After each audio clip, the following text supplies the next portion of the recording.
अगर हम लोग को कहीं पे भी इस तरीके का क्वेश्चन मिल जाए और इसमें ये जो x दिया हुआ है, इस x की अगर हमें वैल्यू फाइंड आउट करनी हो तो हम लोग कैसे करेंगे, चलिए हम लोग सीखते हैं। क्या है क्वेश्चन, x माइनस टू के ऊपर whole cube is equal to x minus two. ठीक है, अब हम लोग क्या करें, देखो मेरे भाई x माइनस टू यहाँ भी है, x माइनस टू यहाँ भी है, इसके पावर में क्या है 3 लिखा हुआ है, इसके पावर में कुछ नहीं है यानी कि 1 है। अब क्या करो, एक पावर से इसको कट करो, बोले तो माइनस करके 2 लिख देते, यहाँ जो पावर है और यहाँ जो पावर है तो इस पावर में से इसको माइनस कर दो यानी 3 माइनस 1, उसका करने के बाद जो 2 बचा वो लिख देंगे। अब लिखेंगे कैसे, x माइनस टू जो का त्यों लिखो और यहाँ पे जो 3 था उसके जगह पे 2 लिख दो और इधर कुछ भी नहीं बचा, इधर 1 बचा तो 1 लिख दो। ठीक है, अब इसके बाद देखो ए हमारा क्या बन रहा है, ए माइनस बी का होल स्क्वायर के जैसा हमारा बन रहा है। ठीक, तो इसको हम लोग ब्रेक करो तो ए माइनस बी का होल स्क्वायर हमारा क्या होता है, A square plus B square minus 2ab। ठीक है मेरे भाई, अब इसके बाद इसे ब्रेक करो तो क्या हो जाएगा, इसे ब्रेक करो तो ए यानी एक्स, बी यानी 2, तो x square plus 2 square minus 2 multiply x multiply 2 is equal to 1।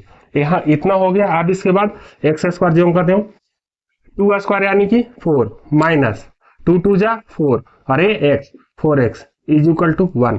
एक एक्स स्क्वायर यानी एक्स स्क्वायर प्लस ये 4 यानी यहाँ 4 minus 4x is equal to 1। ठीक है, अब इसके बाद इसे सॉल्व करते हैं, x square plus 4 minus 4x, तो इस 1 को उठा के इधर लेके आ जाए तो माइनस 1 हो जाएगा इज इक्वल टू 0।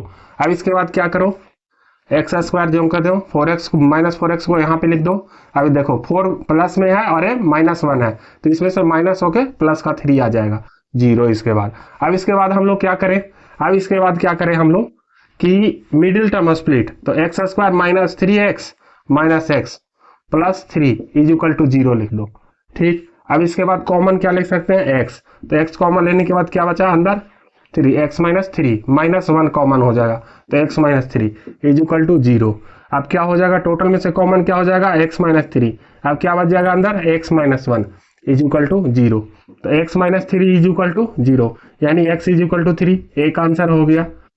दूसरा क्या है, x minus 1 is equal to 0 यानी x इज इक्वल टू 1, ये दूसरा आंसर हो गया। ठीक है मेरे भाई।